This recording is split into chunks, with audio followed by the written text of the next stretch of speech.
अस्सलाम वालेकुम नाज़रीन, मैं हूँ आदिल निज़ामी और आप देख रहे हैं मेरा डिजिटल चैनल। नाज़रीन, मिडल ईस्ट में जंग की सूरत हाल है।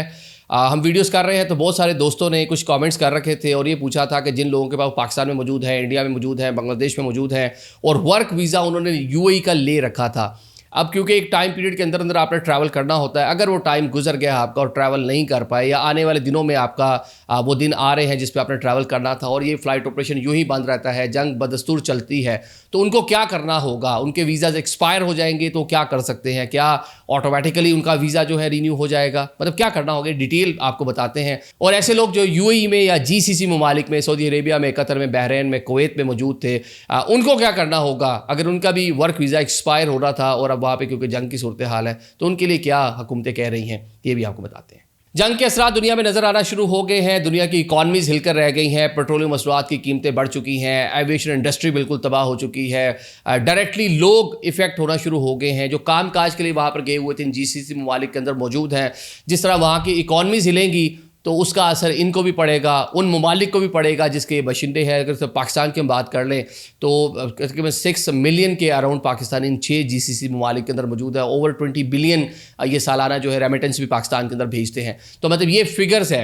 अब ये लोग अगर मुतासिर होंगे तो इकॉनमीज भी हिलकर रह जाएंगी। अब बहुत सारे लोगों ने हमें सवालात पूछे थे कि वो लोग जिनके पास वर्क वीज़ा मौजूद है, वो ट्रैवल करने का उनका प्लान था, इन 5-7 जिस 12 दिन हो चुके हैं इन दिनों में, या अगले 10 दिन बाद ट्रैवल का प्लान है, गैर यकीनी की सूरत हाल है, उनके वीज़ाज जो है वो एक्सपायर हो जाएंगे, तो उनको क्या करना है, उनके साथ क्या होगा, इसके हवाले से ये हुकूमतें क्या कहती हैं ये आपको बता देते हैं। कतर हो, कतर से क्योंकि एक बंदे ने हमसे क्वेश्चन पूछा था इसलिए हम कतर को ज़्यादा फोकस कर रहे हैं। कतर की वजारत दाखिला ने या यूएई की या सऊदीया, जितने भी मालिक हैं, एक जैसे ही इनके कहने के कवानीन मिलते जुलते 19-20 के फ़र्क है।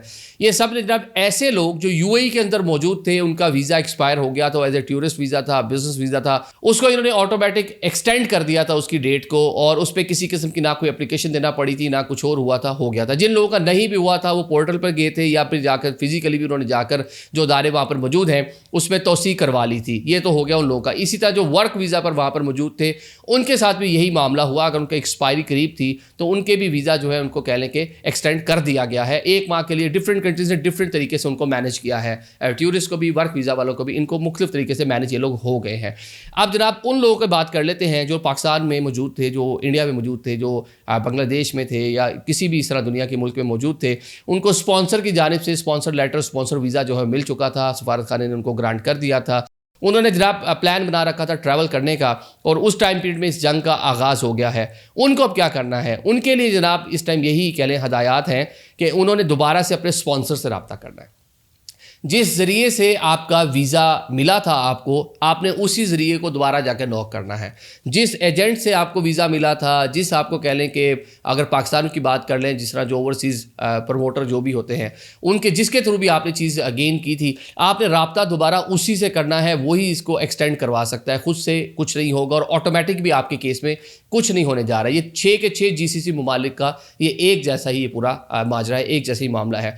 अच्छा, या फिर आपने अगर खुद से कुछ इस तरह की चीज़ कर रखी थी तो फिर आपने मतलब अगर आपने डायरेक्टली सफारत खाने से कुछ अपने मामला आपने किए थे, वहाँ से आपने वीज़ा लिया था, तो आपको सफारत खाने से रब्ता करना पड़ेगा। नहीं तो अगर स्पॉन्सर था तो मेन रोल की फिगर अभी भी स्पॉन्सर है, वही आपको इसको एक्सटेंड करवा के देगा। उन ममालिक को भी मालूम है, उनकी जो वजारत दाखिला है, जो वीज़ा देने वाले उनके अथॉरिटीज़ हैं, उनको भी मालूम है कि उनके मुल्क में जंग लगी हुई थी, उनको भी मालूम है कि यहाँ पे क्योस की सूरत हाल थी।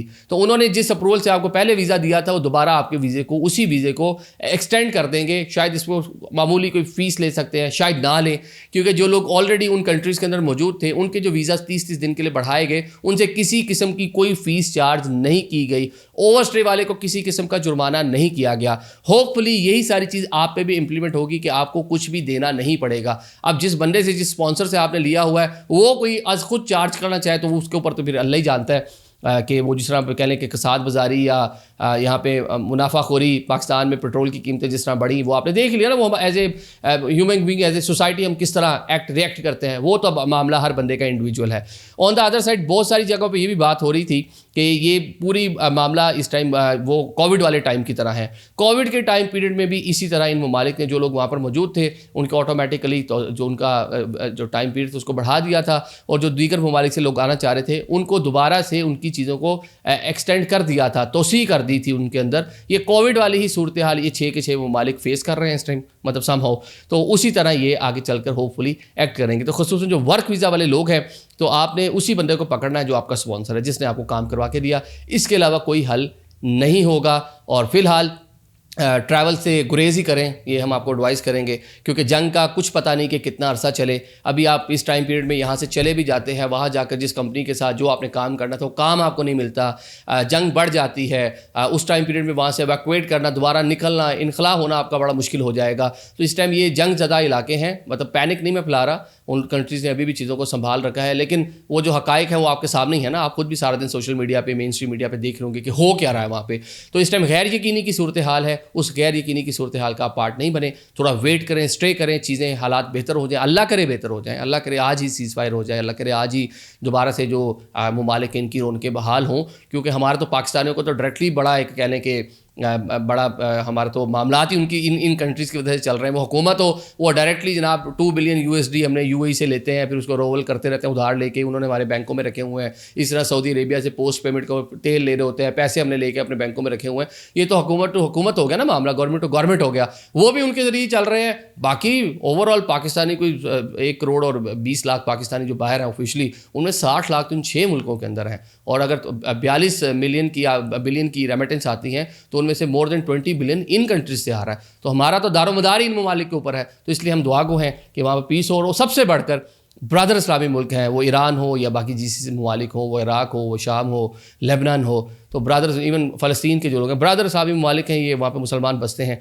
तो दुआ गो हैं कि वहाँ के हालात बेहतर हों और वहाँ की हुकूमतें कुछ बेहतर फ़ैसले करें। Thank you so much.